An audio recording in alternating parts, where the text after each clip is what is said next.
size. Texas, I mean, absolutely astounding as well sometimes. You know, if they, you're gonna get it's a different. domino well line, They do consider damn themselves, as well long as I better know. what domino lane's gonna land, because it might be unfair. It might be better to just, take the easy, because it's gonna be. American from New Hampshire. I thought it was Vermont. Vermont, yeah, except the independence. Very good at saying. Based on a couple What of was that? Yes, they do. Yes. Same attitude. But you don't have that, Together. but you don't have that Vermont Is exception. it not a given? Right, it's a little more reasonable. Yeah, they're just saying, no, we're not gonna change it to blue. We'll see how.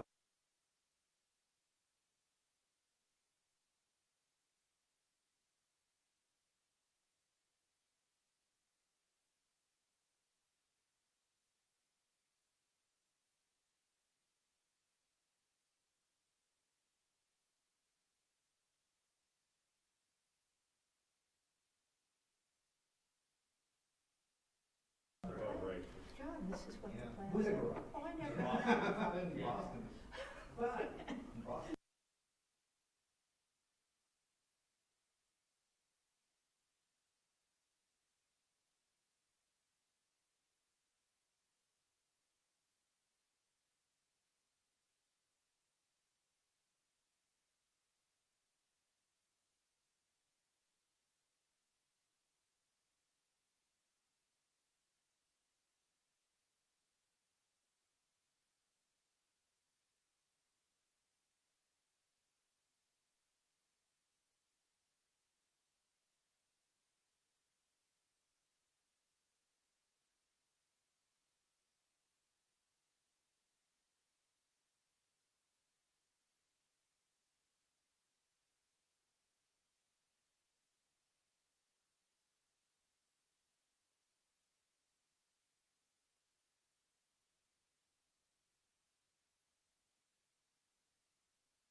You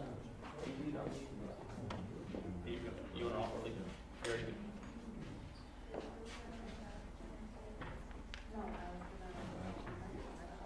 Yes. I said it so many times. I said, I mean, I can't, it's very big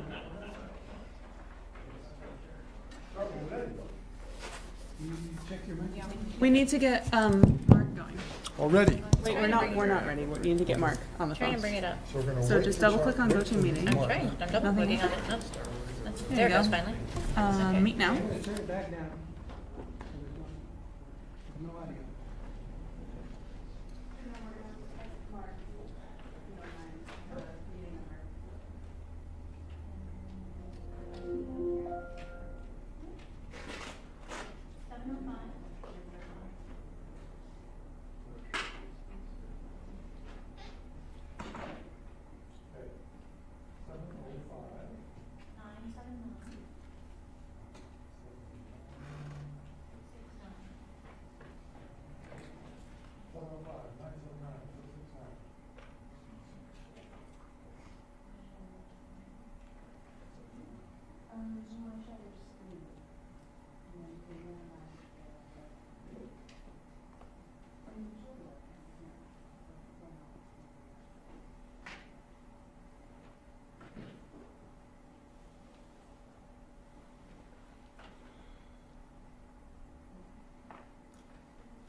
Mark, we, don't have the regular phone tonight. There's another committee meeting and it's still on our phone, so we're gonna have to use the regular go-to meeting. So let us know when you have audio.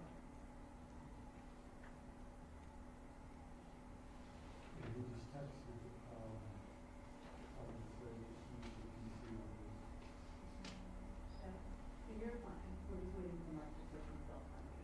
Actually, we're not gonna use him.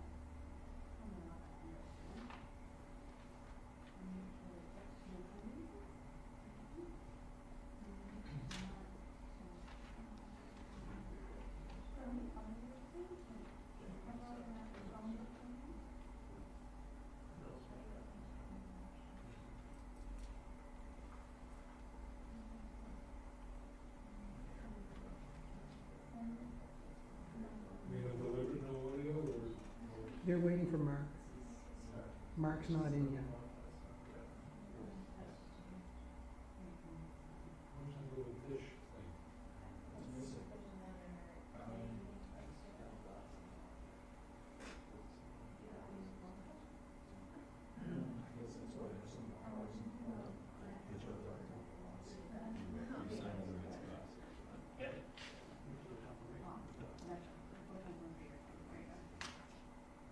Now you can hear us.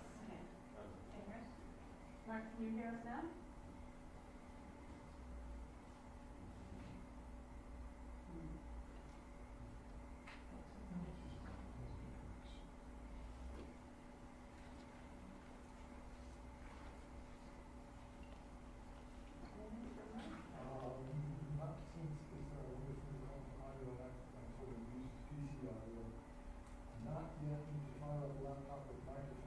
Oh, all right. So you wanna start up the, I think we're getting levels. you should be able to hear us. Just, you can't hear him, so. We'll probably miss the first thing.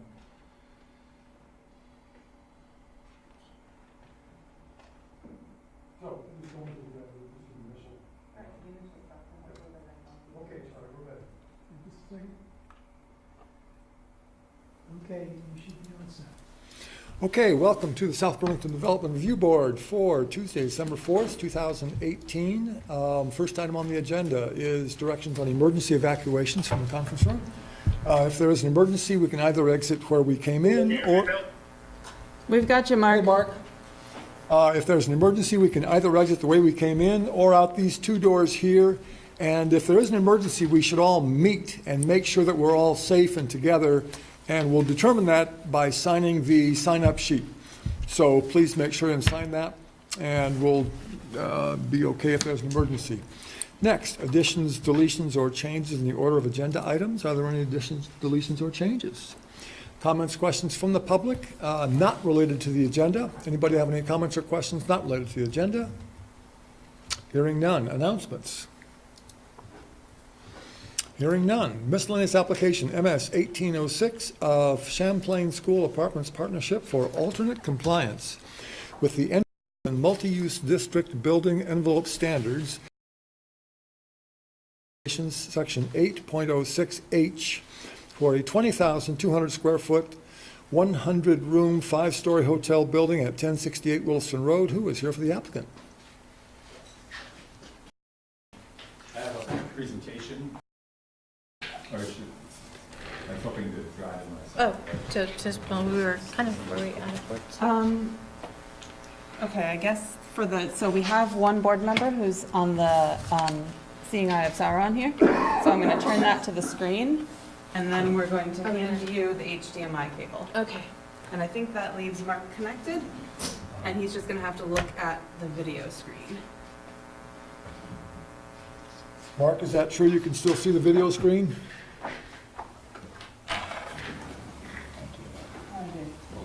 You on mute, Mark?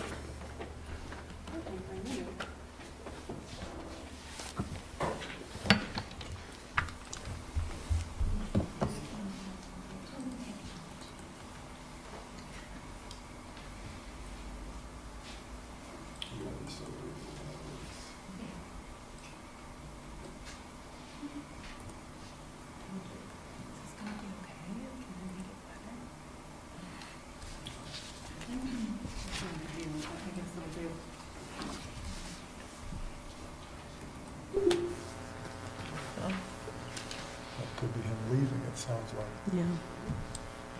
Sounded very final, didn't it? It did, right. I think we still have him. Okay. Well, it would be nice since Mark is sort of the resident architect. That's right.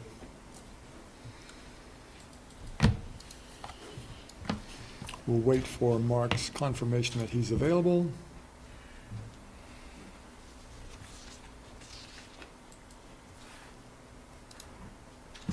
Okay.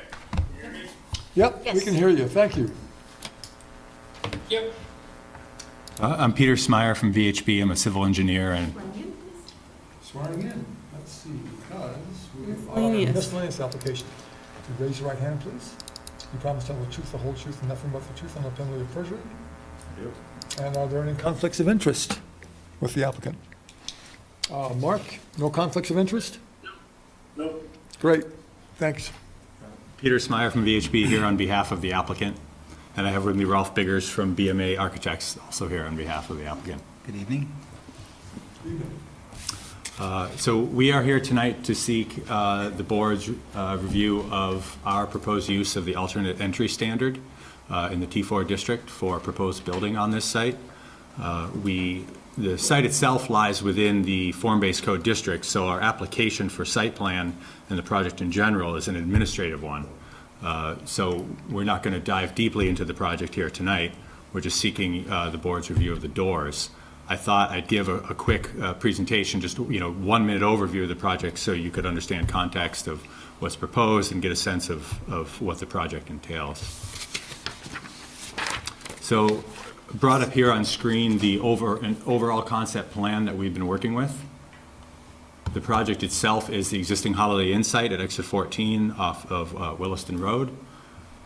So the existing Holiday Inn building is roughly in this large gray L area where you see, and there's an existing addition and a conference center restaurant that's there now.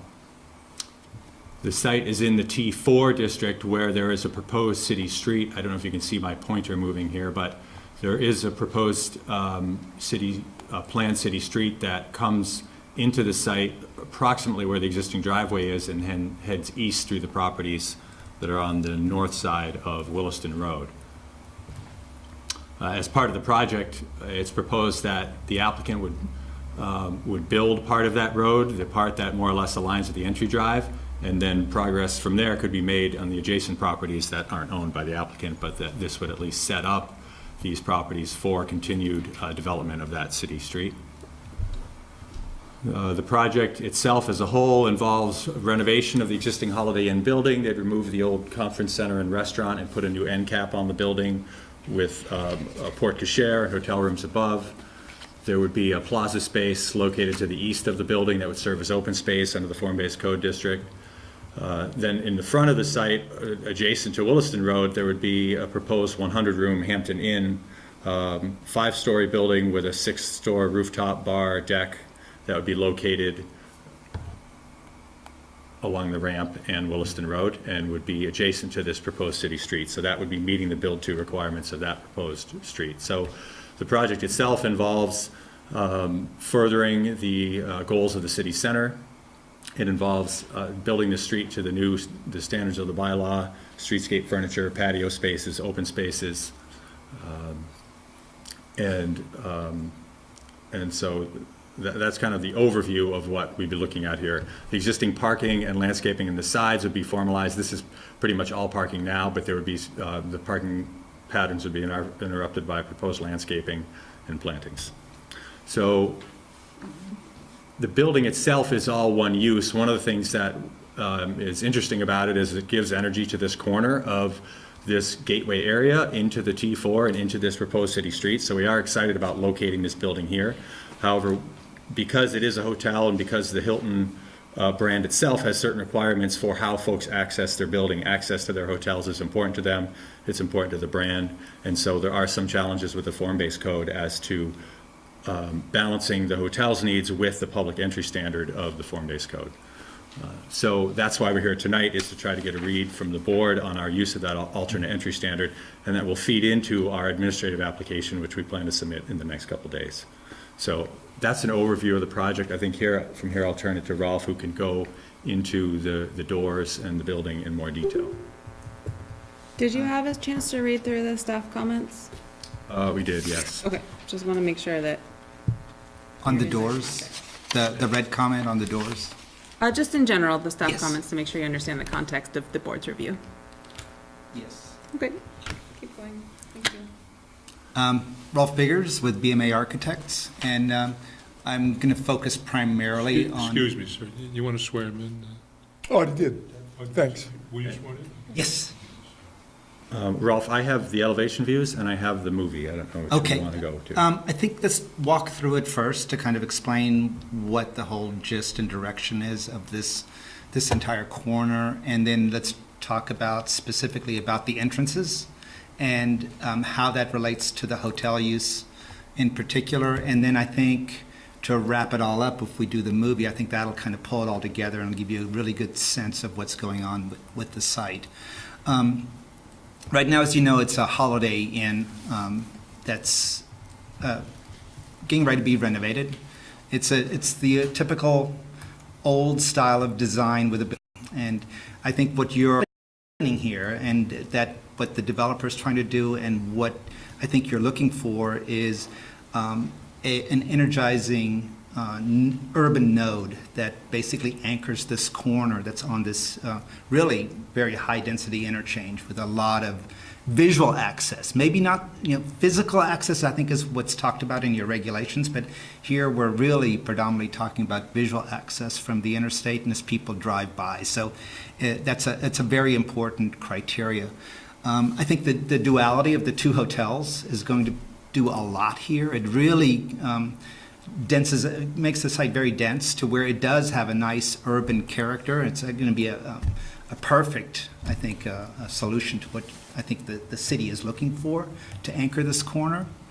And what we've come up with is really a vernacular language where we've got really trying to address that kind of cityscape look. So it's not a replication of typical corporate pieces, but more of an urban, organic mixture so that they're related. They look like they're within the same family, but they definitely look like different buildings and components that really create that richness of that urban fabric that I think you're trying to look for.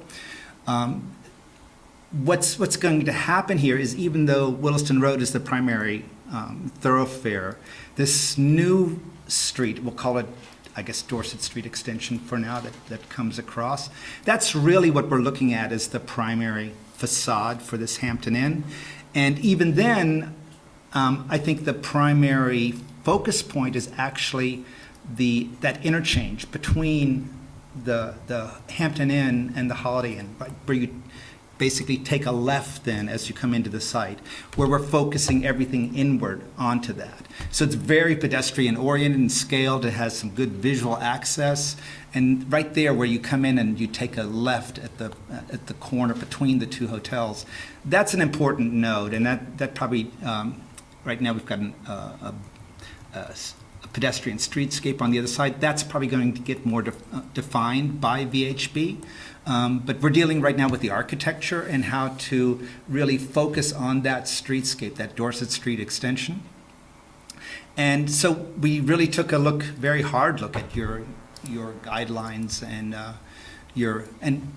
what the intent was really behind what you're trying to achieve, this with engaging the pedestrians and trying to get them to walk the entire building and the site and to really get it to engage. And so we looked at really doing that on that Dorset Street extension side with the outdoor patio, with the breakfast area folding out onto the streetscape with the nice tables and umbrellas and splashes of color, very engaging. So we've got several doors that normally there'd be only one access from the interior of the lobby to that point, but we've increased that. So we've got two, and we've actually got a third major access point that really draws you in there, which is actually the porte cochere itself, where the drive-through is underneath the hotel on that side, but we've opened it up to the Dorset Street side from a pedestrian aspect, so there's not even a door, it's just wide open. It really draws you in. So it really engages that nexus where those two buildings come together. I think a lot of the discussion here in the review has been on the Williston Street side, where the meeting rooms are, and we've added another entrance in the middle.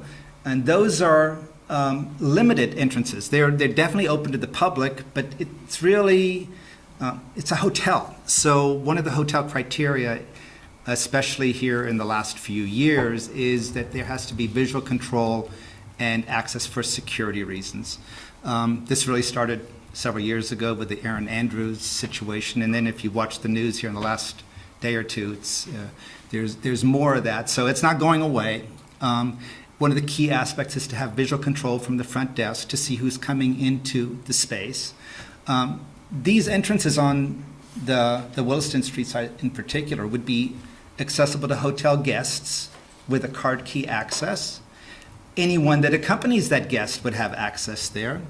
And if there is an event going on there, like a meeting or a specialized gathering, the doors would be open for that. So then anyone could get in. You don't even need a card key because they know there's a lot of people coming and going.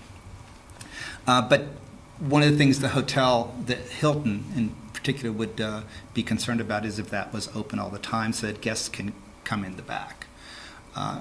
So I think that probably addresses that point, especially since the intent of the guidelines is to engage pedestrians so they walk around the entire building.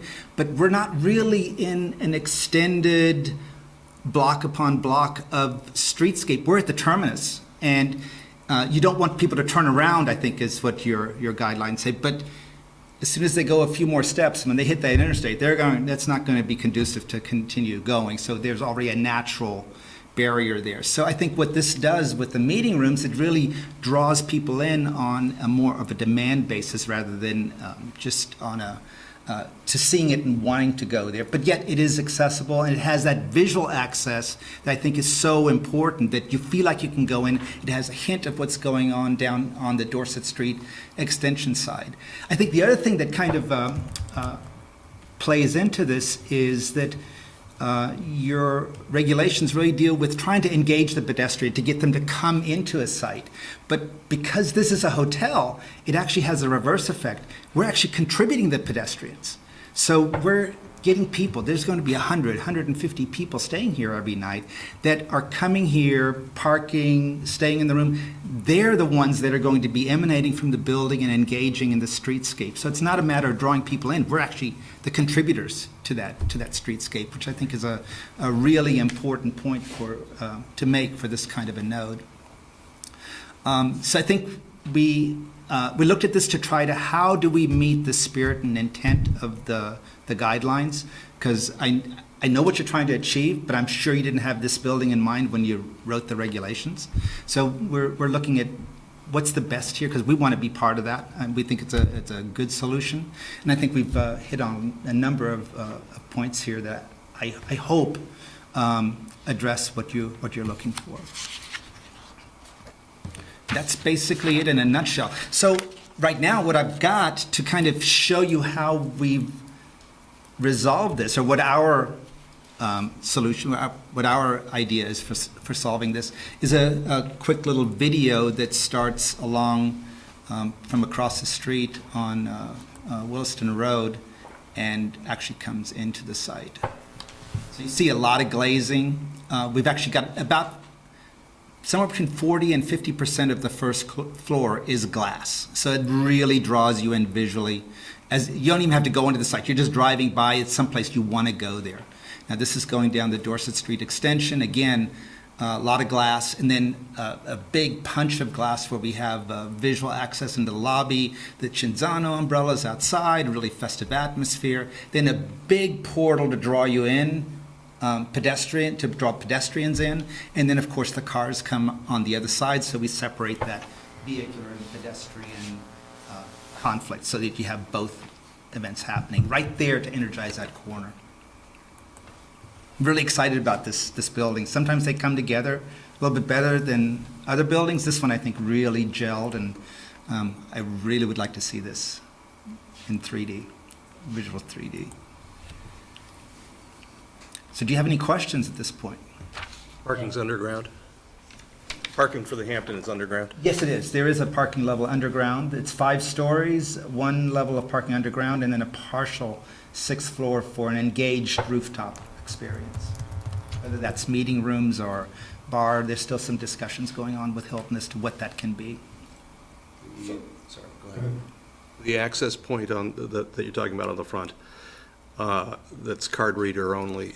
If somebody came up and did not have a card, is there a buzzer to be able to say, hey, I'm here, let me in? No, you would naturally go around that's why we tried to put so much emphasis on that intersection, that node. It draws you in. And just like if you were going to an event, if you go to a seminar or something. I get it, but the form-based code calls for us to have public access through there. So my Yes. question is, you've already got video there, right? There could be video. Yeah, there could very well be video. So why wouldn't you just put a buzzer? I mean, we're talking about very little money. You could put a buzzer. Yeah. And then you'd have a public access. Okay. That would fix it for me. I have very fundamental questions for which I apologize in advance. What is the specific provision of the LDRs that are at issue here? How does what they want to do violate it on face, and exactly what is the fix? So the, Do you want to go back to Yeah. what now? should we switch back Yeah. to our stuff, please? Yeah. Section 8.06H. 8.06, Allows alternate compliance for entrances in the T4. So there are specific requirements for buildings within the T4 to have a certain number of entrances per length of building face, and then a maximum spacing of those entrances. There is a provision for the board to grant variance, grant a difference from those standards if it meets this list of criteria that are outlined in the staff notes. Most of them focus on meeting the purposes of the transect zone in a manner greater to or equal than the standards in other ways.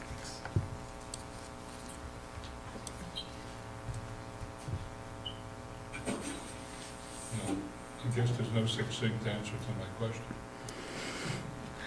What standard are, what standard are they proposing not to meet on its face? The minimum number and spacing of entrances, Public entrances. public entrances, yes. So having a buzzer does not meet the criteria, that's why they're here today. Well, so in that, in the They didn't have a table, buzzer. Not having a buzzer, having a key card swipe. Right. Table for over guests there. only. right, Does not meet the criteria for being a public right. entrance. It would be an operable entrance, which is slightly lower standard than a public entrance. So what they would be required to have is the 4 doors on the New Street and 1 on the South Williston Road facade. What they have is 2 doors on the New Street, and it sounds like from what Ralph is saying that they're not actually going to have one on the south facade, though I had understood that they No, were. we do have one. But not a public entrance. The public entrance has to be open to the public during your hours of operation.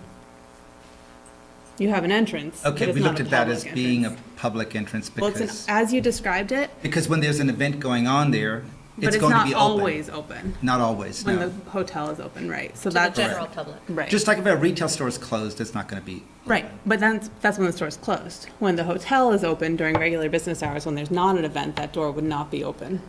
Right, but they're different. See, a hotel is like 4 or 5 buildings in one. It's an apartment, it's a restaurant, it's a meeting space, it's an natatorium, it's an exercise facility, and all of those aren't necessarily active and open all the time. So it's just like this is a part of a retail.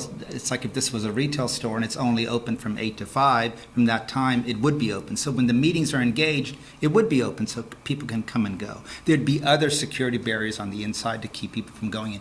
To have a card key access from inside the building to get up to the guest rooms, for example. And you've seen those before, like even in elevators, that where you need to swipe something. So as long as those spaces are engaged and active, it would be open. So we looked at that a little bit differently because there's so many different uses in a hotel. And a hotel is kind of a different animal compared to like just a regular store or business or something like that. But we're open to your interpretation and open to what does solve it for you. Marla, can I ask a question? Does the word communication in that paragraph mean like a buzzer or intercom, or does it mean some sort of architectural term like it opens up into? Did that mean like electronic communication or? A buzzer, Oh, okay. a video camera, I mean, if it's open all the time into a vestibule that has a buzzer, Yeah. then we would consider that an operable entrance. The board may take issue with that, but that's staff's opinion, that if it opens into a vestibule that can communicate to the front desk saying, hey, I'm here, it's pouring out, I don't want to walk all the way around the building, can you please let me in? We would consider that an operable entrance. Mr. Larkin, would you like to give testimony? I would like to. Can I Would you swear raise your in? hand? You promise to tell the truth, whole truth, and nothing but the truth on a penalty of perjury? I do.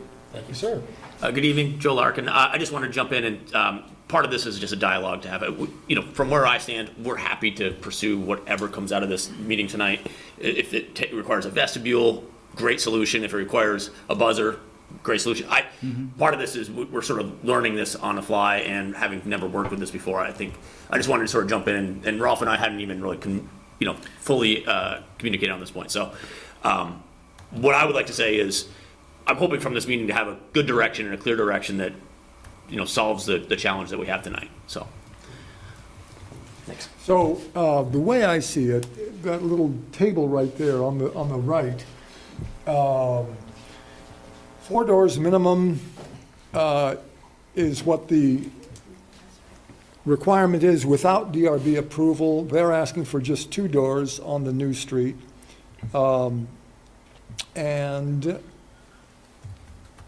what we're now saying is that the one on the south facade is adequate if it's a vestibule and a buzzer. So if you could actually physically get into the building and then Into a vestibule. into a large vestibule that could be some kind of a holding area or gallery or Yeah. something. So this is Yeah, the board's opportunity to exercise some creativity and flexibility should they feel the standards are otherwise exceeded.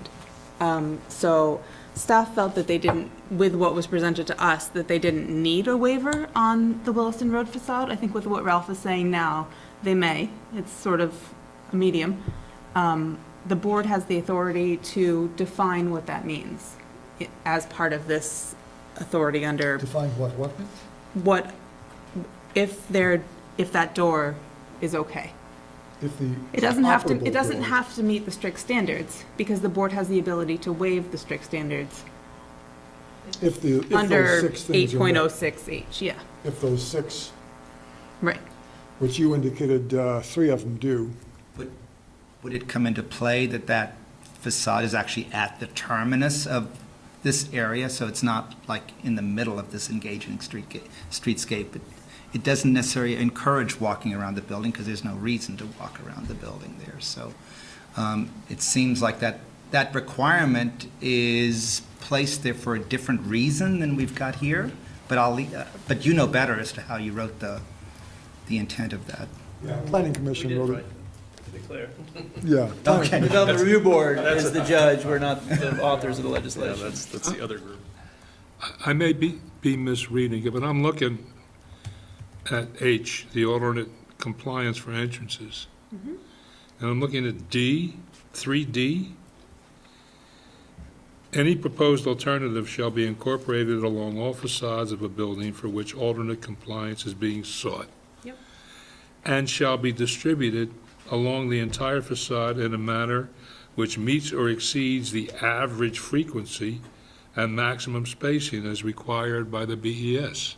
Now here, I guess with the 67, if you put that chart back up, you were at 67 feet, which I guess is within the allowable spacing, but you're going from 4 doors minimum on New Street to 2 doors. Right, so this standard is to allow them to vary from that. But If they incorporate the proposed alternative, which is as described there, 7.5-foot high windows, repeated materials, lighting scones, surface materials on surrounding walkways, if they repeat those alternatives around the entire building, they have the ability, the board has the ability to waive the frequency and spacing standards. that's not how I see it. I'm reading D. What does the second half of D mean? One of the things we have to consider is whether the proposed Right, alternative the proposed alternative shall be meets distributed. or exceeds the average frequency. So the alternative is those other features that they've proposed. Those are lighting sconces. Yeah, we read that as the architectural elements that need to be repeated around the entire facade. Yeah. And So that's- that's why we went. And not entrances, as a, right. Correct.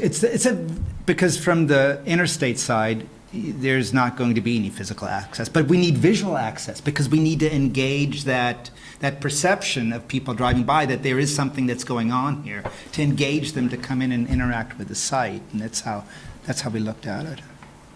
And so we went the extra mile to increase the amount of glazing. We've got like between 40 and 50%, make them larger, more canopies, more awnings, more of these architectural elements that really identify with the scaling elements of a pedestrian areas. Because it is at the terminus.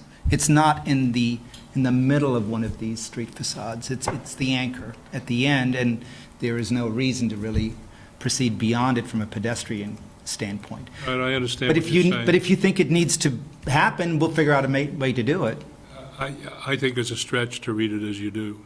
It seems to me to be plainly talking about something physical and not just visual.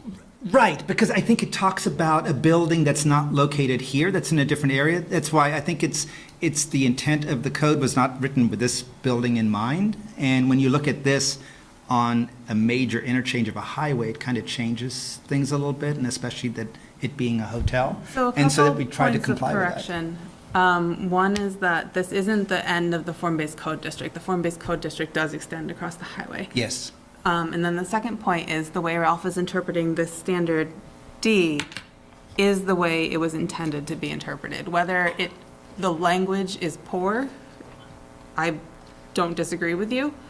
But the way he is reading it, as the alternative being the architectural features is intended to meet or exceed the number of entrances, is the way it was intended to be interpreted. How do you know? Because I've talked to the people who wrote it. No. Bill, can I say something? Yeah, go ahead, Mark.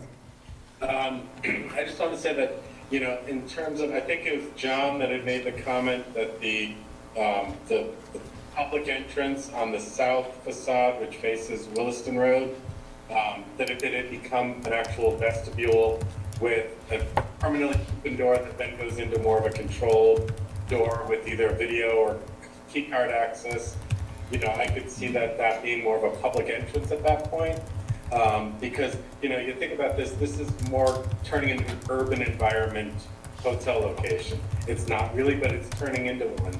I understand, like, you go to a normal Hampton Inn or, you know, template, you know, Hampton Inn type place, you have a main entrance, and then all the side entrances go to parking lots. So you're gonna have just a key card access. I'm envisioning that this location, the way it's, you know, I have it looking, people would be staying at the Hampton Inn, they'd go out that south entrance to go over to Dorset Street, to go to Barnes and Noble, to go to, you know, the mall, to go, you know, to go that way. And they may not drive, because the whole purpose of this development and this redevelopment is to make it more kind of connected. So, you know, when they go out there and they come back, they're not going to want to walk all the way down the side of the building into the, you know, the porte cochere and into the main entrance. They're going to want to go back into that area through the side of the building, which is more of an urban hotel where you have a main entrance, but then that connects through the city block, and there's other public entrances in and out of hotels, and that's more the way I envision this. So I'm okay with this layout, because I also appreciate the difficulty of controlling a hotel environment. And I actually think it's a very nice and pleasing, you know, cityscape. A lot of glazing, the connectivity in and out of the hotel with some semi-private and private areas, but, you know, out to like the breakfast area with umbrellas and tables. But I do think that it's important to make it feel more like a public entrance with more inviting views, not just a door in the middle of the facade on the south entrance. So that's, if they solve that, I'm okay with their proposal for this alternative solution. Because I think they've got plenty of glazing, plenty of doors, you know, from a perception standpoint. I think that's really what the intent of the code was. And this location is difficult. I think they have solved it pretty well. That's what I think. If Mark is saying, I think I heard him say, I didn't hear it too well, that what he wants is a more fully engaged south entrance, Yes. then I absolutely agree with him. I'm looking at standard 2 under H now. It is the intent. I mean, speaking in the broadest possible terms and not picking nits, I think what we're being told is, our overriding concern is to make sure that any alternative we approve is consistent with the intent of the general design standards. Here we have a statement that I think negates your visual argument. It is the intent of the section in concert with other standards of section 8.13 to establish a regular, consistently pedestrian-friendly environment in the applicable district. The presence of regular is designed to foster a built pattern consisting of attractive, engaging, and interactive built forms. Key word being operable. Marla's point that is, you know, basically it's a club entrance, selective, is not that. So, again, underscoring my concurrence with Mark's broad point about making the south entrance a bona fide public entrance in the most conventional sense. So it can't be, Key club. It can't, it has to be a key club kind of entrance. It has to be restricted entrance. If I'm going to a hotel, I don't want just anybody walking in off the street. That's not gonna happen. And I'm a little worried about even having a buzzard because, you know, you walk up, you look fine. Yeah, I'm busy at the thing, I'm trying to take care of you. Yeah, you look okay, I'll let you in. Well, it depends what you're walking into. It depends what's on the other side of the door. If there's no conference going on, somebody walks in, it's bad weather, they say, can you please let me in? I don't want to walk around all the way. That's cart and horse. You redesign the interior so that going through that public entrance doesn't produce that effect. So there's a hallway that leads only to the, A more public area. that leads only to the lobby. Yeah. That's, so the way they've got it designed now, I like a lot because there's a lot of glazing. It leads into the restaurant on the New Street side. And to have to make a hallway that is just for, I mean, it's becoming a much bigger thing than just a vestibule and a buzzer. Only because they want to change the standards. No, we have the authority to say, this is fine. This is creating a pedestrian-friendly environment, regular, consistently pedestrian-friendly environment in the district. We have the authority to say that these standards for review are met, and that therefore, I mean, frankly, we could be fine with just a key card entrance without a buzzer. You know, like I say, a buzzer worries me. Well, I'm looking at the standards. It doesn't look to me like it meets that standard. Which standard? Operable entrances is designed to foster a built pattern consisting of attractive, engaging, and interactive built forms. Now, to me, that's inconsistent with a quasi-public or essentially private So entrance. operable, Marla explained operable means specifically not open to the public. That's what I heard. What? Operable is open to the public during business hours. No, During- public entrances are open to the public during business hours. The standard for commercial non-residential buildings in the T4 requires public entrances. The only reason the whole business about operable entrances came up is because it was mentioned in a sort of a soft statement in Part 2 of 3.06H. And so I only explained that because it was a term that was used, but operable entrances are not an applicable standard for non-residential in the T4. The whole problem with this is that the porte cochere is on the north side. And I assume that that Hampton Hilton wants it held over there. If it was on the street side, you would then have the lobby right behind the porte cochere, and the front wouldn't be a big problem. But now, if you put it on the street side, you've got a bigger problem. You've got a smaller window to be able to build in. It's not going to work as well. You're going to have traffic problems. Parking issues. Parking, you're going to have all sorts of issues. They've solved the problem. They've done this well. The issue is, can we find a way in the regs to make this work for them? First, I withdraw, yeah, thank you, Ryan. I had the definition of operable entrance pointed out to me. It's much narrower than I was reading it. I withdraw that particular objection. There's also an entrance on the east side, so you're not going around 180 degrees. Oh, yeah. You're just going It's the entire, there's two entrances on the east side. And then there's another entrance on the porte cochere, and there's now an entrance on the south side. And so there really are four entrances. It's one of those doesn't count because it's not on a public street, right? Yeah. So there's lots of public access here. It's just a question of, can we do a buzzer or something similar on the south face so that they can maintain security internally? I think that might be a viable solution, is to make that an entrance, a public entrance to a vestibule or a large holding area that then can have some artwork, or can be basically it's basically going to be a pre-function space for the meeting rooms. And then to that space, that access from there to the hotel would be controlled. So we just have to move the control points further inside, but it does then solve your objective of getting people into the space off the streetscape. If I'm reticent on this project, it's not because I think it's a bad design or doesn't look good, or may not, in fact, serve all the purposes you're talking about. What I'm really mostly concerned about here is, I don't think we've ever been asked to interpret this section before. No. So the problem we have is that we have a precedent-setting issue. Now, this board has a not entirely great history of being loose on meeting standards for waivers. You know, somebody comes in, they come in with a plausible argument, and the gut feeling is, wow, what the heck?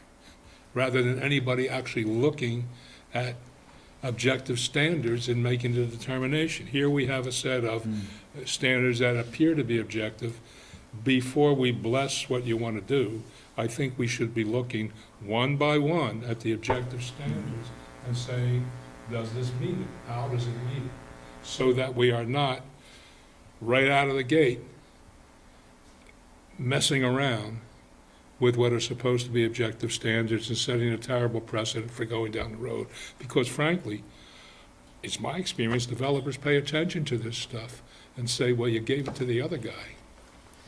Can we condition it that their safety is a different issue when you're talking about hotels? I would be versus- reluctant to do that based on our experience in the form-based code in general. Every single applicant to date has said, we can't possibly meet these entrance standards. We've approved 7 projects in the form-based code district. This is the first one that's come to the board for alternative entrance standards, which means 6 out of 7 have found a way to do it. So I would be reluctant to say, because of safety, because of, concerns about people entering, because that's the same argument that all the other 6 applicants have made. CVS did some rearranging of their floor plan. Right. To accommodate the entrance. Yep. The big box stores, I think, are your biggest issue, right? Because that's a solid box perimeter that doesn't engage the streetscape. So I could see how they would really have a problem I with think this. just a point to clarify, though, would be that we may not necessarily be seeking to use the alternative standard for safety alone. We're offering a streetscape, inviting streetscape Right. and a rhythm on the building as a basis We're for trying that to standard. redistribute the requirements so You that may be they- trying to do something that makes all the architectural and commercial sense in the world. And I don't mean to denigrate that motive, right? Oh. What I'm saying is, from the standpoint of the way this board operates, what we should be doing is saying to you, please explain to us how, one by one, your alternative meets each of these standards. So Frank, the staff notes do go through each standard one by one. Do you want, should we do that? Should we go through the staff notes? Before we do that, Joe had a comment, Mark has a comment, so let's get a couple of comments before we dive into that. Sure, Larkin, I think I learned something from the last couple comments, so I'll wait and then see where this goes. Okay, Mark, you want to state your points? Well, I think, I'm not sure how clear it is when I speak, so that's why I texted them to you. It's been pretty good tonight, Mark. Yeah. I was basically just saying that, honestly, if they turn the south public entrance into a more pronounced, both visually and functionally entrance into the hotel, I would support their proposal for this alternative solution for public access. And I think how they resolve the interior circulation is up to them. Right now, pedestrians come into a vestibule and then either use a key card or buzzer to the front desk and get access. It resolves it, in my opinion, because you are going into it, and then there is a corridor that goes, transversely through the building, north-south. North-south, look at that, you're right, thank you. Yeah, good point. Okay, all right, so now let's, Marla, if you'll step us through the points. Standards for review, A, B, C, D, E, D, F, G. Okay. Standards for review A. The board finds that in making its determination, the Development Review Board shall consider the following standards. And they're phrased as the board finds that the alternative design advances the specific objectives of the central district of the comp plan in a manner that is equal to or greater than the standard contained within the BES. So then I've excerpted the objectives of the central district of the comprehensive plan and identified that staff considers that this proposal specifically furthers objectives 41, 42, and 46, which are to create a cohesive, dynamic, diverse, and people-oriented city center, sense of place, harmonious design, establish vibrant streetscapes, And 46 is minimize overall demand for parking through design that fosters pedestrian, bicycle, and transit use. So does that make sense? I couldn't hear her. That's my fault. Just farther down. So, but you can follow along, right, where Marla was just pointing that the objectives, the specific objectives of the central district of the comprehensive plan are numbered there 41 through 47, and she notes that specifically 41, 42, and 46 are met by the proposed plan. Well, but it's a comparative standard that's called for here. Does it do it as well as or better than meeting the strict requirements of the entrance code or the entrance criteria? So that's up to the board to decide whether it exceeds. All of the standards are in a manner equal to or greater than, so maybe taken as a whole, the board can form its judgment on that point. I mean, what does the location of this door have to do with demand for parking? Did you say 41? What were the ones you thought were cited? 41, 42, and 46. So it is not that the door exceeds the demand for, or the goals in terms of parking. It's that the overall project exceeds the goals of minimizing overall demand for parking. But it's the alternative design of the entrance that we're talking about. Right, so having a, as Mark mentioned, south-facing entrance that allows people to go out to the planned Williston Road streetscape, you could say exceeds the goals for parking, because it encourages pedestrian movement instead of car movement. But that's required by the basic standards, right? What's that? BES, the building envelope standards? Don't we have to have? Comparison is the BES. But they could have a door that's just a hole in the wall, right? Like Mark was saying, if they make that door look like an inviting entrance, would you say that exceeds? Because the BES only says there has to be a door.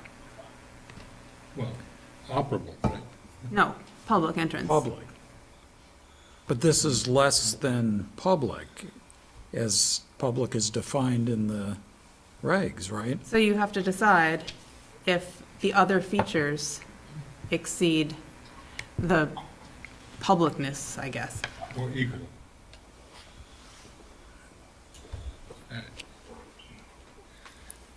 Well, so to me, that one's a little weak. What about B? I don't find it weak, I find it, I think it's well exceeded. Any other comments from the board on A? I agree, Bill. Yep, I'm okay. with you, Bill. And John, you agree, right? Okay. B is the board finds the alternative design advances the purpose of the transect zone as stated in the LDRs in a manner that exceeds, that is equal to or greater than the standard contained within BES. So the purpose of the transect zone is generally a multi-use, mixed-use, dense downtown built environment typical of areas adjacent to and supportive of main streets. Housing, retail, and other commercial uses. Parking facilities are allowed. The built environment can be a mix of freestanding and shared wall buildings, multimodal oriented with an emphasis on medium foot traffic pedestrianism. Parking shall be hidden away from the street. All of those things staff considers are met without strict adherence to the entrance standards. Without strict adherence to? To the entrance. Simply met. Yeah. Well, and again, back to John's point, if we had the porte cochere on the south side, we'd be having parking and entrance, and it wouldn't be as pretty. I mean, once they get done designing the south side entrance, it's going to be a whole lot prettier than a driveway, going through this. So in my view, this exceeds the standards in the. If they could turn that driveway into a public street, which I assume has a problem, because otherwise I think you probably already would have done it. Yeah. But if they had the easement size, this project would be under control. You'd have your You'd have all your doors, you'd have 4 doors. But it's by side, so you'd still have the problem with the primary facade. You'd still have to put this south door on. Right, and the primary facade is, they're proposing 2, and it would have had to have 4. So we're really focused on the south facade, but the primary facade is also short by 2 doors. But nobody's asked any questions about it, so apparently it's so wowing in its appearance that no one even noticed that it only had 2 No, doors. I noticed, and I noticed how that affects the maximum or the average distance between the entrances. I don't consider that the end of the inquiry. But I guess what I'm getting to is that we're trying to create something that kind of looks like a public entrance, but it's really not a public entrance, and I'm wondering whether it's even worth trying. What do we gain by making it this semi-public entrance that has to be then policed by the hotel at some point in the interior of the building? Well, you gain what Mark was talking about. I mean, that's a valid point. You know, you come out the south side so you can engage with Dorset Street. But people can come out the south side without people being able to get in the south side so easily. Well, I thought what we were talking about is them being able to get into the south entrance and then encounter security further in the building. And I don't know really what that buys you, because you can still have egress even if the security is right at the entrance. Well, it buys you a little more weather protection. But it also buys you the chance that people who aren't supposed to be there are availing themselves of that protection. So I think Mark's point was, and I, speak up, Mark, if I, well, not if, when I get this wrong. Mark's point was that it's, you gain a more visually appealing access point. And I think Mark's point was that it's the visual appeal that he would like to see improved. Correct? Wrong? Yes. I also have one question. I think you mentioned it during your presentation. Is the top level like a rooftop bar? Not right now. Okay, so what is the top level where I'm looking at your rendering and I see people out on a balcony? That, I'm going to let, Sure, so this Joe is, handle that this is, you sort of take project development, so it will be designed as a rooftop bar. Sort of, we're trying to, decide, sort of, is that gonna be, sort of a full restaurant, full bar? Could we use more meeting room up there? We haven't determined that yet. We haven't spent a ton of time on that design yet, so, but it's laid out to be a, most likely open to the public restaurant bar. We haven't decided on hours. So you heard That's that, the- Mark? South entrance becomes more important, both from if you have a public element that you're gonna go in and go up to, the ability to access it from the actual street becomes more important. Absolutely, Mark. We definitely have thought that through, and we want to be able to kind of control that as well. So we'll have to, if we do increase the number of entrances, we're going to have to make sure that we also spend some time on thinking about that. So one of the things we liked about the current design is that everybody passed through the lobby, and that provided some level of spot checking, if you will, and making sure that sort of we have one point of access. So this would create a design challenge, one that we'll have to think through. You could imagine. I get what you're saying, Joe, and I agree with you, but I'm just saying is, if you have a public element that's like up in the top of the building, that's more focused on the front of the building, because you go in, you go up the elevator to go to it, that's something you guys have to figure out from a functionality standpoint. But as a board, we're trying to encourage pedestrian flow, and if someone walks over from across the street at, what is it, Doubletree now, and they want to go to the rooftop bar rather than going to Trader Joe's or Trader Duke's. They walk over, now they got to walk all the way down the street, into the lobby, back through the building to go up the elevator.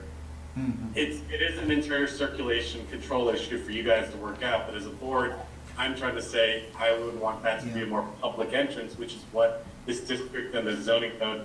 I think we can solve trying to this. foster. I think we can solve this, especially with what Hilton's looking for and what you're looking for and what they're looking for. I think there's a solution there to really Yeah, so really- what I was getting to was, what if you had a dedicated elevator from that entrance that only stopped at the rooftop bar, that But had that's- no access that's- to the You guest just hit the rooms? nail on the head right there. That's the key, because what you don't want is someone coming off the street and ending up on a guest room floor without having gone by the front desk. That's when that's where the problem started. So, and I'm sure we can solve this and get you that visual prominence on that side that you're looking for, and solve the security issue. It's not going to be an easy solution, but there have been more difficult problems to solve here than that. So if that's the extent of our problems, I think we'll be all right. I have another very parochial, admittedly narrow point to raise, but deeply felt. And it's the musician's perspective. You're coming into the conference area, right? You're going to have bands in there. It ought to be an easy unloading point and an easy access point that doesn't require steps, and that makes it possible for your entertainers to get in and out. What's the layout? So I agree with all of that. My only hang-up with any of this is just hours of operation, and if we have to match the hotel hours of operation to meet the public entrance point, that's where we keep getting hung up when we read through it. So we agree with all those Right. things. We want the guests to come and go with ease. We want, sort of other folks get, people visiting, musicians, all of that to come and go with ease. We just want some level of, control and security too. So You're planning to come back with something of a redesign that takes into account some of these points? I would prefer, from an expediency standpoint, to come to a resolution on what the specific criteria are, so that we can then have a more streamlined approval process of that, if it clearly falls within that. If there's still some question, then I could see coming back to a full board, if you're okay with that. So you do have to come back to the board regardless. If it's a continued hearing, it's in front of the board. And the board has to approve something specific. So if they close the hearing, they can't take any new evidence. So if the read from the board is that they wouldn't approve it as designed, then it's to your advantage to continue and come back. So if we make that entrance on the south side what you call a public entrance, it's open all the time, to a contained space like that pre-function room, that would solve the criteria? That's up to the board. But I think, in my opinion, also has to have a more inviting visual aesthetic look to it, not just functionally go into that single door into a pre-function room that's controlled. I agree. I think once that becomes a public door, that kind of comes along with it from the function standpoint, because we would want that then. It just creates some security issues, but I think what you're looking for is for that to be a public entrance. If we can agree to that, and then along with that, we've got to make it more visually approachable. I'd like to jump in with a hypothetical just so I can have a takeaway as we discuss. One of the earlier layouts we had a cafe on the corner. And that cafe would be its own standalone entity. It became a little bit of a challenge for layout, but let's say it wasn't. That cafe would have business operating hours of its own. It would have its own public access for certain hours of the day, but it wouldn't match the hotel use. This is one of the challenges of a mixed-use concept. So I would pose the hypothetical, what if that was a cafe? That would inform sort of my design and sort of what we would take away. If that was a standalone operating cafe that sat in that meeting room as opposed to a meeting room. With no access to the rest of the hotel. With no access to the rest of the hotel, or limited access. I think you'd want to have limited access, because if someone was in the hotel and wanted to go to the cafe, you don't want them going outside and then in. So I pose it because it creates some solutions, but it creates other problems. And so I would love to hear the feedback, or maybe not tonight, but those are the things that we're sort of working through. They're not necessarily solving for, that wouldn't solve for we still want the guests to come out and get to Williston Road. But in that case, getting in would only be between 8 and 5. So that does, as you're inferring, it does change the rules a bit, because then it's a mixed-use building and it has two tenants, and those tenants each are considered separately. So the cafe door would be open during cafe hours, and the hotel door would be during hotel hours. So it changes the rules on what we're talking about if there's two different uses. Would there still need to be would there then need to be two doors on the south, one for the hotel and one for the cafe?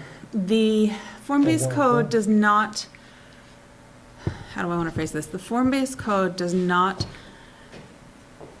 consider, the BES table does not consider what's happening inside the building. Mm-hmm. So the standard of one on the south Oh, facade I see. would It's just stand. form. Gotcha, right, it's Yeah. just the form, right. Gotcha. If you don't have a south access for the musicians, they'll hate you.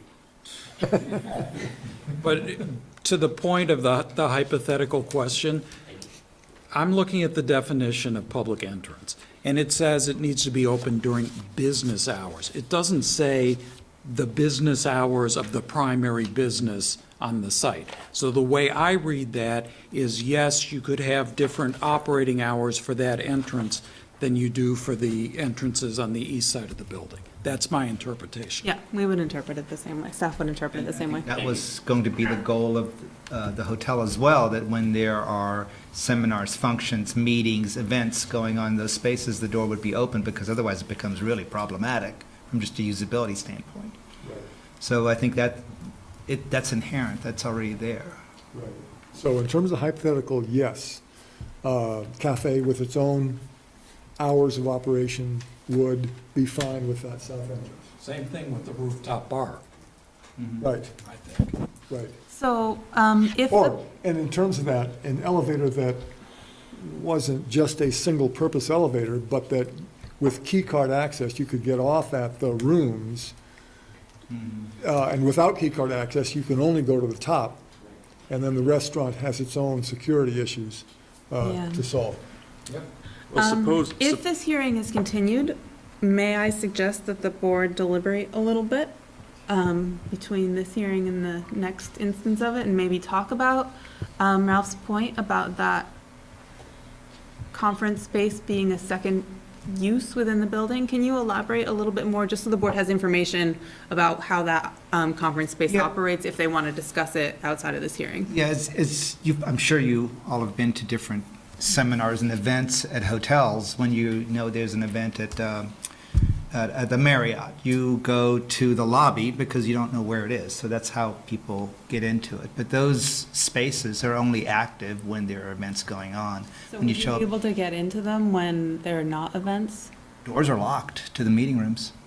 so if you put a door, a double door between the elevator lobby and the food prep, I'm sorry, this is not obvious, I guess, you'd have to go down to this. Yes. If you can blow that up a little bit, see that elevator lobby right there, and there's an opening just to the left of the cursor between it and the meeting room. If right there, if you put a doorway there and closed it off, you could open it for your meeting room. Now you would have segmented that section of the building off, and now it could have its own hours, right? Yes. Yeah, it'll fall somewhere in that area beyond the elevator, because the elevator you want really open and accessible to the common areas of the hotel, the lobby, the public spaces. But under that scenario, would you still allow people hotel guests to exit through that? Yes, they can always exit. Okay, they can always exit through They there. can always exit, and they can always get in Even if if they're a there's- hotel guest, because they've got their card key. I think the best answer is still to find some way to allow people to get in off the front of the building and get out of the front of the building. South side of the building. Yes, sorry, there's too many fronts. The south side of the building. But I think they have the right to change, to set hours for their meeting spaces and. We're agreeable to that, to make that a public, open entrance, especially during the daylight hours. Sure. I mean, think- like Buzz, I mean, you don't mean But, like, or have a vestibule, or have a closed-off area, a finite area that you can get into before you have to use a card key or a buzzer. That's probably where the common ground, I think, is, from a hotel security standpoint, and to meet the criteria that you're looking for the letter of the criteria. I think that solves it the way it's presented right there, just from an operational standpoint. And then it behooves us, as a natural extension of that, to make that entrance more prominent anyway, as in, with some kind of an architectural feature of an awning or some kind of orchestrated pedestrian scaled elements to get access. Like you said, with 4, even that a vehicle can drive up to and deliver things. Think panel truck, back doors open. Yeah. Drum set. Drum sets. Old guys with heavy boxes, you know. Listen, The speakers. Don't forget the speakers. in addition to my concern with the precedent feature, I'd just like to say something else. I think this is, not that you need our approval for this because we don't have a general approval, but I think this issue is worth a lot of fuss because I'd be surprised if anybody here doesn't agree with me that this is really a nice project and a wonderful redevelopment project for that space. And we'll look forward to it. We just don't want a sore thumb sticking out. So we're trying to, quote, help you. No, believe me, we take all this very personal, and we feel fully vested in this architecture and these buildings. So we want to Yeah, just because Mr. Larkin's paying for it doesn't mean it's not our building. While we're talking about the look of the building, I like the look of the building. Are you familiar with the building on the corner of Shelburne Road and Fayette Drive? No, I'm not. I'm very familiar with, yeah. I'm sure Joe is. You'll take a bite. Personally, I like the look of the Fayette Drive building because the top floor is stepped back a little and is less imposing on Shelburne Road. That is my only personal comment about the size of the building here is I don't have a problem with 5 or 6 stories, but it is very in your face right away if it was stepped back the top 1 or 2 floors. That would be my preference. Are you talking about the tower element at the interior intersection? And that's why we did that at the interior intersection, so it does step down towards the streetscape, but what we want to do is really create that urban node deep in the site because I think she's talking about the Hampton Tower. the Hampton Tower, right? Yeah, Which okay. is deep in the site. It's not, it does step down towards It's- the. yeah. So you're facing that. If you're coming down Dorset Street, it's boom, right First there. tower. Right, so that top left picture shows from the, across Dorset Street. Mhm. As you're driving. Right, and I think that's the corner she's Okay. talking about. So Jennifer, part of it is a response from our read on the code, was that I don't know if we're allowed to step back too much on that top floor with the gateway feature. So this was our best interpretation of what I'm happy to learn more. Can they step it back? Don't know, that's not, they haven't submitted their site plan application, so we haven't looked at that detail. Our read initially is that this does meet the standard, whether, if they chose to step it back, we'd have to look at whether it still met the And standard. that's why I'm just expressing my Yeah. opinion. I'm sure it meets the code, but And there are some of us who like the imposing, Right, know, I mean, so there is it the gets down to gateway standard Yeah. as well, and this is Right. intended to be Right. sort of, well, so is the Fayette. That's kind of it's the southern. That's- It is intended to be a terminus, a beacon, an anchor, and not to defer to the streetscape that's on either side, to the architectural fabric and character Oh, I that's get it. there. I'm with you. I get It's, it. because we have to compete with that massive interchange that's right next to us to kind of so establish that can we visual. move along then to, we've covered two of the 6 items that we're walking through. So can we get to perhaps knocking these off a little more quickly? all right, so we talked about the intent. The alternative design needs to meet or exceed the intent of the form-based code. The intent is the intent of the entrance standard. The standard is exerted earlier in the document. The intent is to foster a built pattern consisting of attractive, engaging, and interactive built forms. Inviting street presence, engaging throughout the length.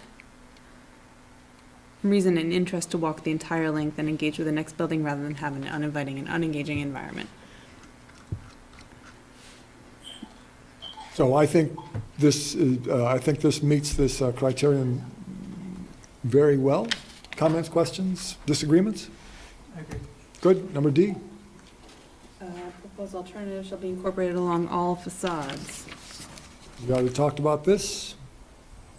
I think we've resolved that. If not, holler. Number E.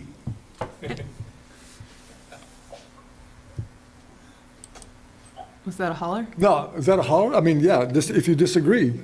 I already stated my disagreement. Yeah, exactly, right. We're moving along. That's right.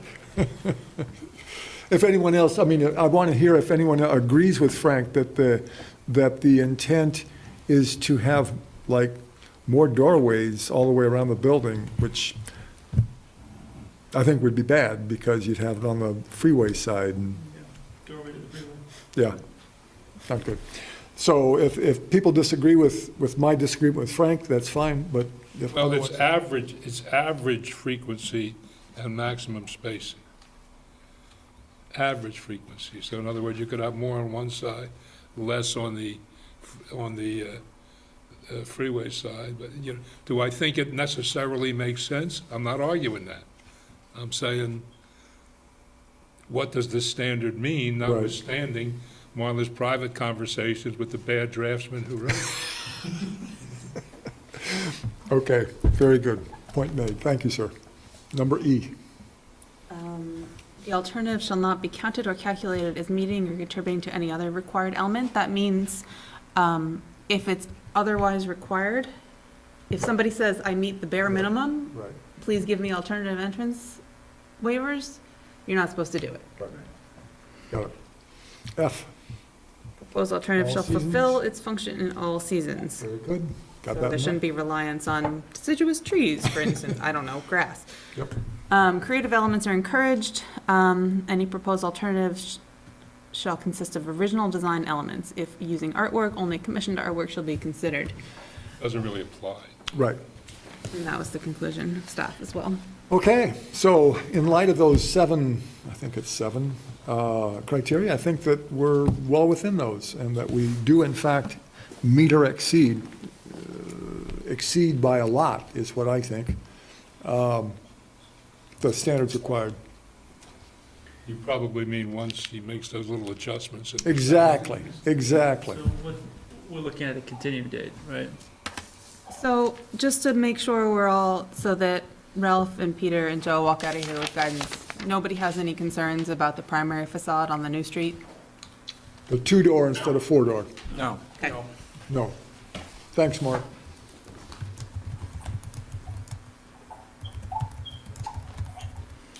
In terms of continuation, you all spoke to Delilah earlier about what's coming up. The next hearing has 2 Dorset Meadows applications, preliminary and master, and a tiny subdivision sketch. So we can jam them in there if you want to do something fun at the beginning of Dorset Meadows. Yeah, can we move the Market Street subdivision to the front of that meeting? And put Joe in right after it? Sure. And then I can leave? That's true. And Brian, yes. Is that Thank you, Joe. Is that enough Yeah. time for the applicant? You'll have to stick around for the minutes. Yeah, is 2 weeks, I mean, so yeah. you'll need to have plans in by Absolutely. this Friday or so? Yeah, we'll solve it. Okay. Yep, great. All right, then I would move that we continue miscellaneous application MS 1806 of Champlain School Partners Partnership to December 18th. Second. Moved and seconded, we continue this to December 18th. All in favor, say aye. Aye. And opposed? Thank you very much. Take care. Thank you all. Thank you, gentlemen and ladies. Thank you. Next on the agenda, continued final plat application SD 1818 of Catamount/Middlebury LLC to re-subdivide 2 lots of 2.9 acres and 12.2 acres at 1795 Shelburne Road and 68 Nesty Road. Who is here for the applicant? Fernando Cresta with Neri Real Estate.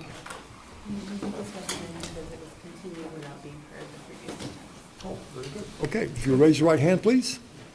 Do you promise to tell the truth, the whole truth, and nothing but the truth under penalty of perjury? I do. Thank you very much. Conflicts? Conflicts of interest, yes. Not a big one, but we've worked together before, and so I just bring it up. Yep. I don't feel there's an issue. Our firm represents your company, so I'm going to have to bow out. Okay, all right. Thanks, Brian. But I'll be back. Okay. Okay. So the staff has no concerns with the application, recommends the board review the project with the applicant and conclude the hearing. The wetlands is the one item that is in red as I look through this. Right. Yes. So the board had wetlands. requested some changes during sketch to the subdivision layout, and we just thought it'd be good for you to specifically look at it.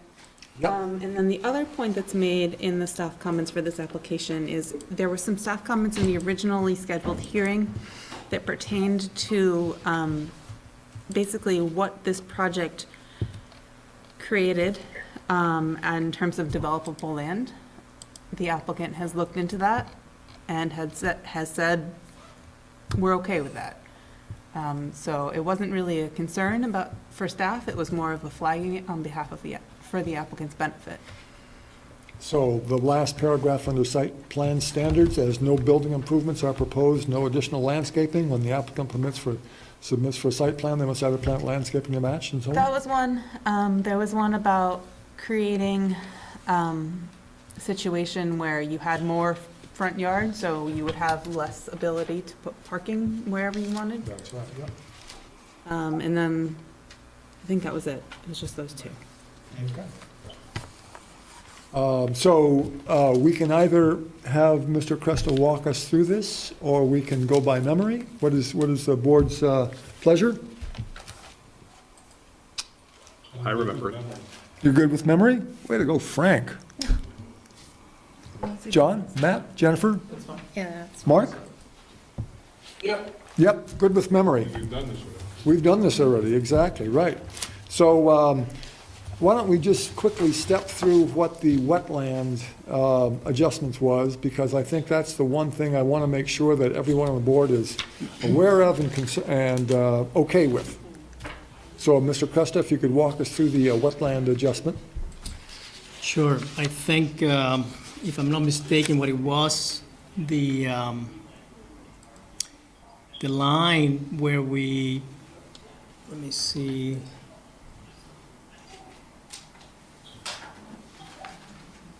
So it was So, this one. right. Oh, it's not all. Anyway. It was this line. So we had that line was, right now, as you can see, it's like a flag at the end, not close to Shelburne Road. Before, it was a straight line that would go across the driveway. And the concern that the board had was, it was right between the brook that is there on the wetland. But I think we solved the problem by redoing the property line.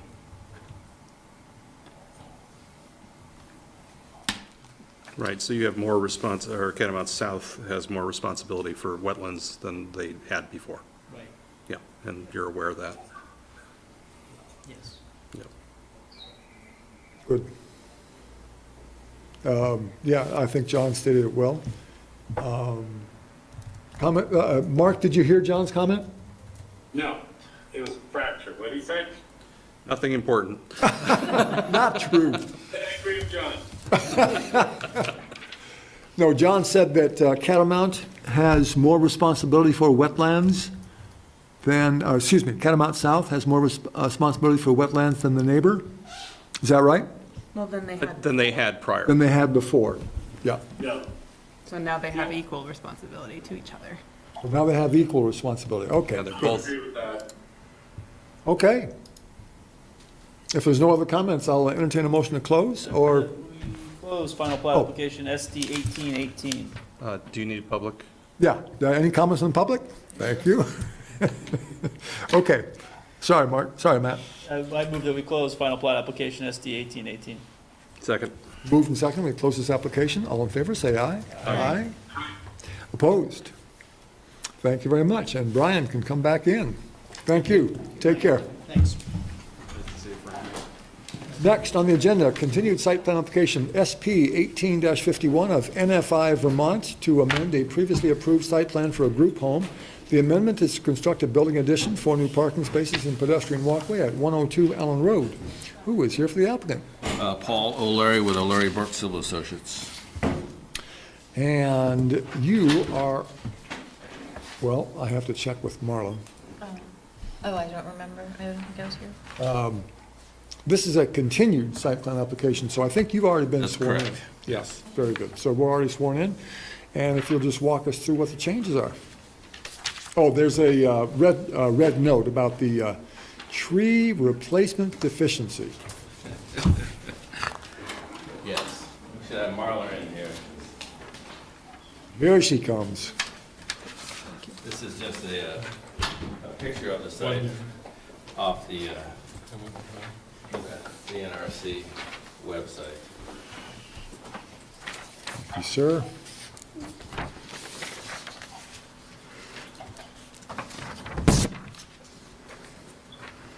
So I believe the issue is that the last time we were here, we were short on our landscaping budget. So we did add some additional trees to the buffer area, and now we meet the 3% requirement. However, apparently previous site plan approvals approved or at least utilized some of the existing trees on the site as part of their landscaping requirement.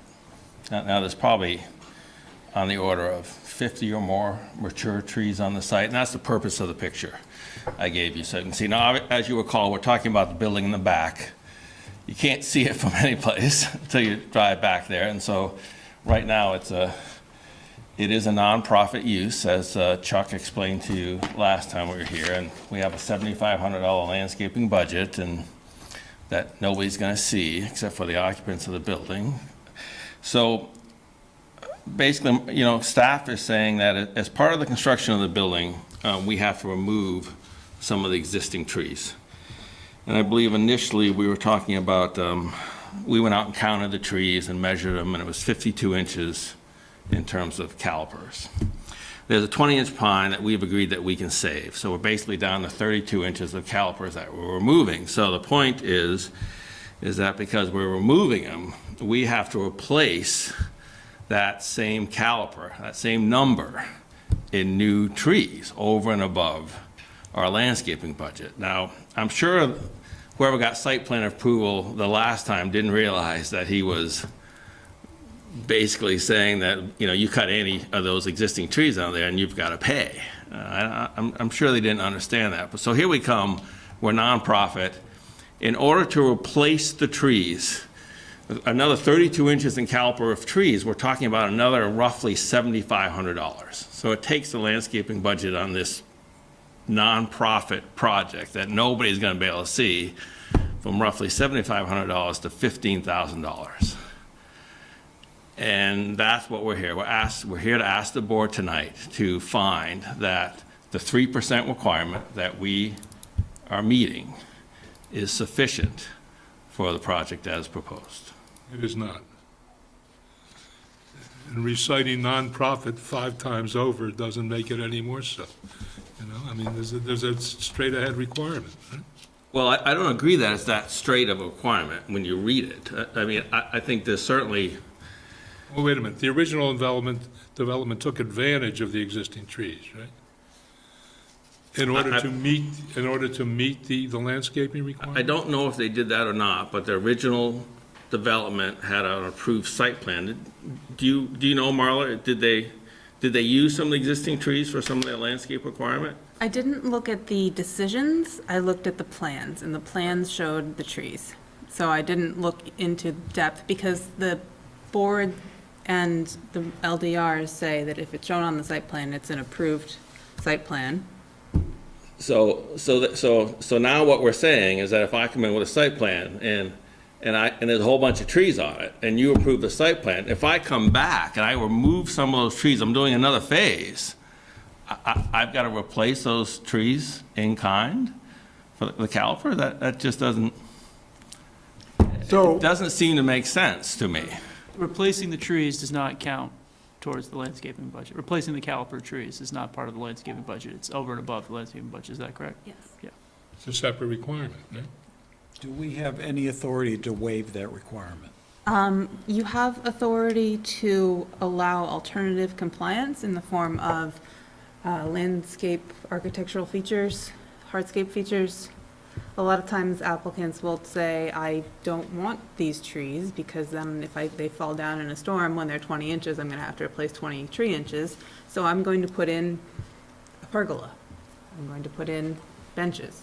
I don't think that's the intent of the regulation. I The mean, intent of the regulation, I believe, is specifically. if I come in with a site plan and I have landscaping on it, and I have so many trees, and then I come in and I modify that site plan, and say I'm gonna expand my parking lot, or I'm gonna expand my building, and previously I put in 10 2.5-inch trees that now the parking lot's gonna remove, I have to replace those trees. I have to replace that equivalent inch caliper over and above my landscape budget. I don't think it's there to, when I come back in, to do an additional project on a property that's wooded. I don't think it's fair then to say that, well, you're gonna now clear some of the woods and you've got to pay in kind. If I had cleared those woods the first time I came in, if I had cut those trees, I wouldn't have had to replace them in kind if it was the first time I was in front of you for a site plan. I don't know. Correct? That was my question. It sounded like when you, and maybe we don't know the answer to the question. Were those trees necessary to meet the were some or all of those trees necessary to meet the landscaping requirement first time around? I can't You're answer getting that. my point, I think. Doesn't matter. I can't answer that. I mean, Doesn't matter? Listen, I agree with you 100%. I've gone to the planning commission and said that this is a ridiculous rule, but I've been caught in it myself, and you're stuck. So going to the numbers here, the last sentence before the red sentence, they are therefore deficient by 42 caliper inches. You just said we're going to save the 20-inch white pine. Yeah. So we're actually short by 22 inches, not 42 inches. well, no, I think the 52 is what we have, and we're gonna save the 20, so I think it's 32 that we're short. But then you have an additional 10 inches beyond your budget. Your budget is No, already. I have an additional 2.5 inches. I'm 600 and some odd dollars over my budget, and a 2.5-inch tree is $600. The landscape budget you submitted to me said it was 4 2.5-inch white pines with a value of $665. If your landscape value is. No, wrong, it's that's- $625 each. It's 4 at $625. It's $2,500 for 4 trees. Each 2.5-inch tree is $625. Right, if you look at the budget. Yep. That was just a simple mistake. We agree with you. Can other, like the less expensive arborvitae, can that count? 'Cause I like the way arborvitae hedges create hedges. Yeah, any way that they want to calculate it to get that number of inches. The catch with the arborvitaes is we would just be looking for a professional to make a recommendation on what caliber a 5 to 6 foot arborvitae represents, because that type of tree is not measured in caliper.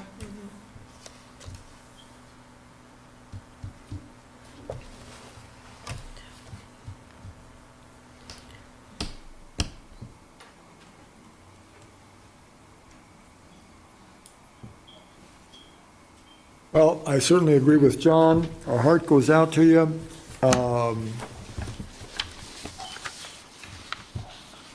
Not hearing a lot of flexibility that we have. Except that it doesn't have to be. Right, can be the less expensive tree, arborvitae.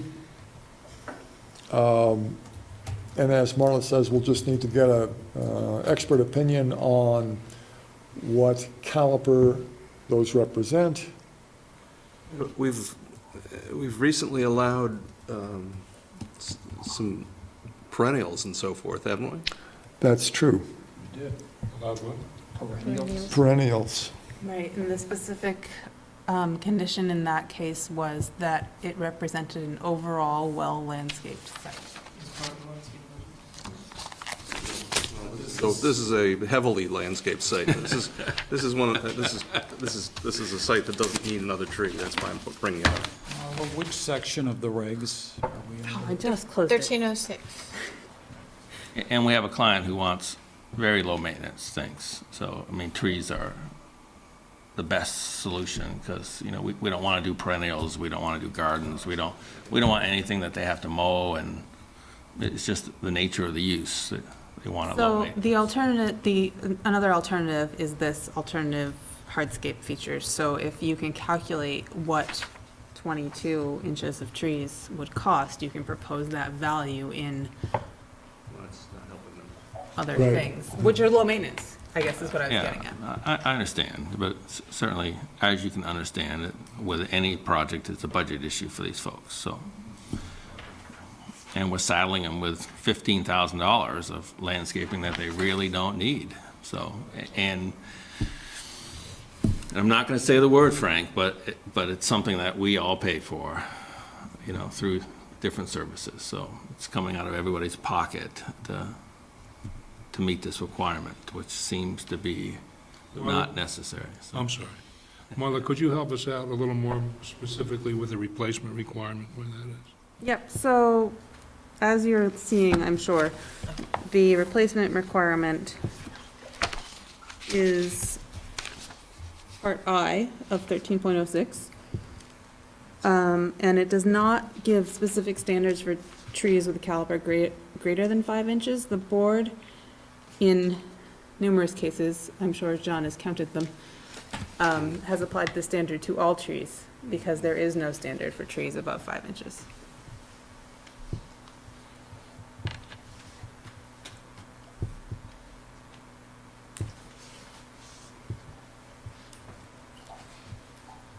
John, are you sure we have to read that as independent of whether or not the...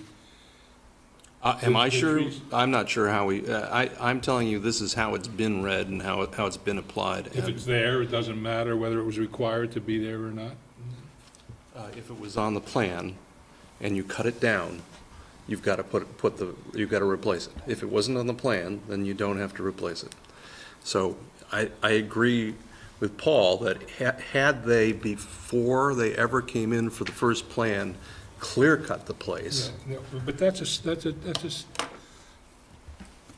not a rational reading of the thing. That's not a rational interpretation of the thing.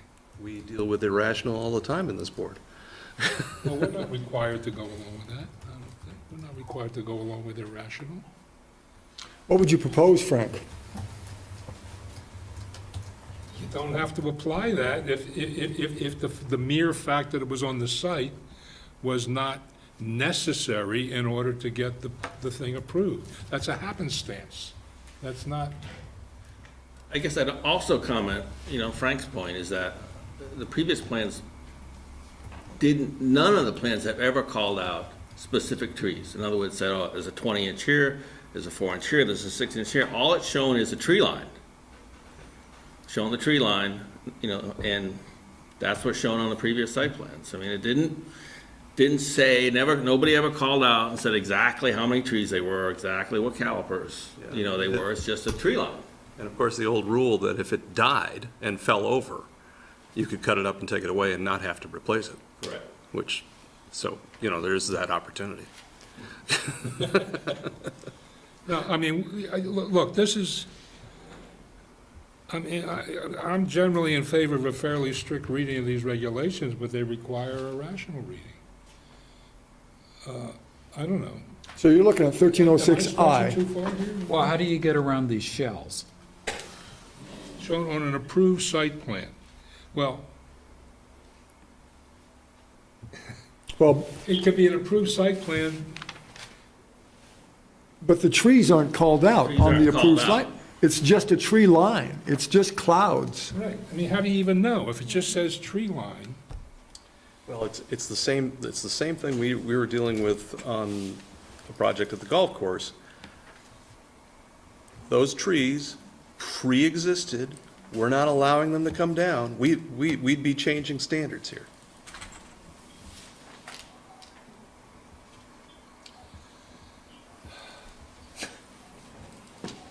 I'm gonna think about this. There's gotta be a rational way through this problem, because it, The rational way is for the So this is planning the commission to previously fix approved this site thing. plan. well, I've thought that about several other things. Yes, I know. They don't seem to respond. I know. But we have some interpretive power, too. As far as I'm concerned, I would be happy to bless this right now and send him on his way without any. Does it even show the back of the site? Okay, so this isn't, yeah, so sorry, I guess I didn't put, I looked through them all, I only saved this one to the folder, I don't have the other ones at my fingertips. This one doesn't show the back of the site. There is one that shows the back of the site. It's less good than this one. In the sense of it's just less legible and things. It's more of a pre-CAD kind of drawing.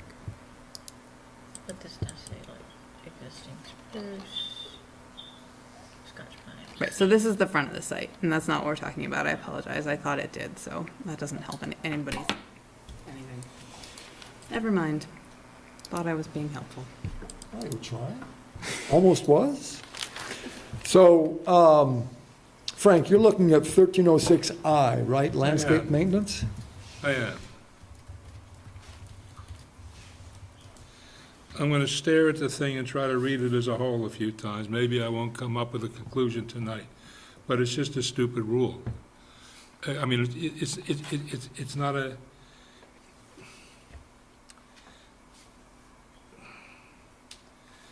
How does anybody know? If you have the instance of a tree line and something, 75 feet behind the tree line dies that isn't specified, every time it dies, you're required to go in and replace it? No, if it dies and falls down, it's gone. It's okay. Well, it says plants not so maintained shall be That's how replaced. it's been, that's how it's been enforced. Well, what does plants not so maintained mean? Well, you can't maintain, trees have a life, like people have a life, and you can't maintain a tree to live forever. So at some point, it's going to die. I mean, the reason this rule is ludicrous is because for every tree you plant, if it grows to its full extent, let's say it's a maple, it could be 60 inches of caliper, and you have to replace it with 30 trees. The problem with It doesn't make any sense at all.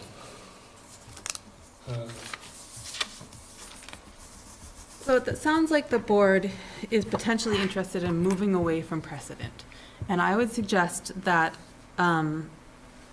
staff can prepare some examples of where this precedent would have resulted in a different decision for the deliberative session. Let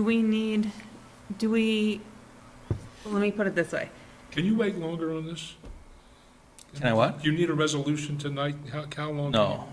No, we're You have we're flexibility? probably not looking to construct until the springtime because of weather, so. And can we do a little research to see what exactly was on those? Yeah. So let's have a deliberative session on this prior to closing the hearing then? Great. So we're continuing until when? When are you next back, Paul? Hate to have you come for this. Yeah, we're, You know when you're back in front of us? yeah, Dorset Meadows. Dorset Meadows. Great. I mean, it's really how long do you folks need? Because I don't have anything to present. Yeah, January 15th sounds, isn't it January 15th? You're not doing the airport, are you? The hotel? January 15th is the airport. Yeah. That's a big one? Are you doing 180 Market I can Street? fit in something small that day. Would we consider this small? Doesn't matter, I don't mind coming if it's, so. That's what you do. Well, this is, If we find a conclusive, Yeah. if we find a conclusive answer, this would be small. But if it's going to be another, open discussion on, gee, how can we help this? Why don't we continue to January 15th? Yeah. And then we can always continue again if we Exactly. haven't come to the Yeah. end. That I move sounds we good. continued site plan application SB 1851 to NFI Vermont Incorporated to January 15th. Been moved and seconded to continue January 15th. All in favor, say aye. Aye. Opposed? Cut and dry, it needs creative, Exactly. but Thank you very much. but rational creative, not arbitrary. Exactly. Paul, thank you for bringing this, Yes. my pet peeve. Okay, so I was minutes. so and sad then- you weren't here for the first hearing on it. Sorry, got a new hip. I wrote it so that you would really get into the meat of it. I had you in mind when I wrote the staff comments on it. Thanks, Paul, take care. Next is the minutes that were distributed. Everyone's had a chance to review the minutes. Any comments, questions?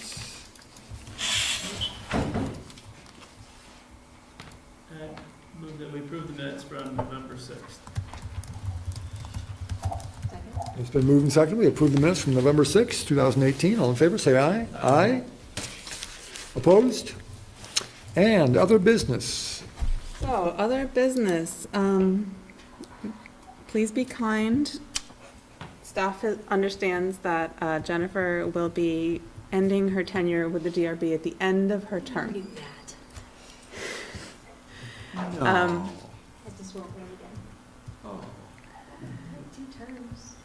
When's the end of your term? This 2021? June or something? June 30th? I think it's June, like everybody's in June. I don't remember if it's the beginning or the But I end of just the month. wanted Do you everybody guys? to have I think it's enough June 30th. notice. I think it's This the is not the presidency, you're not following it. Term limited out, yeah. So, couple things. Please let people know in the community that there will be a position open. Spread the word. We cannot say to people, we think that you would be approved, but you can say, we encourage you to apply. So just be careful about your language with that. The second point with that is City Council sees a number of candidates when there's an open position and takes input, if the board so chooses, on what kinds of things to look for in a candidate. So in the past, the Planning Commission has provided input to the City Council on, we'd like some more diversity, and diversity to us means that they live in, say, the northeast quadrant, or that they are young, or they live in a multifamily building. It may mean somebody's area of expertise that the board feels like, we could really use a hand with. I think female is important. So if people want to sort of brainstorm some characteristics of what the City Council should look for. I think Right we now. need an architect. The architect we've got. Let's get another lawyer. Yeah, because Jennifer. we need somebody to break the tie when Frank and I don't agree. And and you guys should definitely sit together. All right. So any suggestions? I don't want to make this like an ongoing conversation. I was hoping we Right. could just do a quick brainstorming now. Well, I was serious about it. Yeah. I think female is Right. important. I've actually heard that comment too. Right, I agree. I agree. Design sensitive people who, like Mark or John, who can look at a plan and can do the elevation in their heads. Any interest in geographic diversity? I think we've got I think they should be Southeast for quadrant well South covered. Burlington, definitely. Okay, excellent. And then we've got sort of one person on the sort of west of the interstate. We don't really have anybody in the Chamberlain, or does that not really make a difference? We don't see a lot of Chamberlain I think applications. that would be great if we had someone from That would be nice to from have. that area to apply. I think that Yeah. would be of value. It would be great. I will say that when I applied last January or February, I was one of 2 applicants, and the other person didn't really know what the DRB was. So I think there needs to be more Can't be too choosy. education. Well, I'm So sorry? it can't be too choosy? is that Well, okay? I didn't want to end up there, but Well, but if I'm the not board saying knows we're now, bathers, but, and we all start spreading the word now, Yeah, we're going to right. end up with a better pool. right. That's kind of my Right, point. thank you. Yeah, I mean, I found out through Front Porch Forum the week before the meeting, so. But it should be somebody with some, not just filling a spot to be geographically sensitive. It should be somebody with some relevant knowledge base and experience. Yeah, I think the knowledge base is more important than the location. Be An nice. understanding, to Brian's point, understanding of the role of the DRB Right. in adjudicating these issues and not, Yeah, ideally, they've at least been to the DRB once before they joined the it's a DRB. great point. If they've never. Have attended a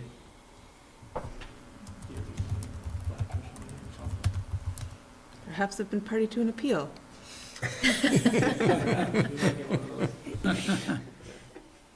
Have not many conflicts. Yeah. Has gotten angry at the DRB at least once. Shows engagement. Exactly. Yeah, Exactly. no, I think that those people have value. I mean, especially the people who've read the LDRs in order to make their argument. They know Right. all about the board. DRB. Well, we don't have an engineer. That's true. All right, Start recruiting. An engineer would be great. Thank you, Jennifer. well, thank you, everyone. That's my other business. Okay. Good night. Good night, everyone. Good night. Good night. Take care. 8:55. Don't try to find another oil office, because I'm the only one in. So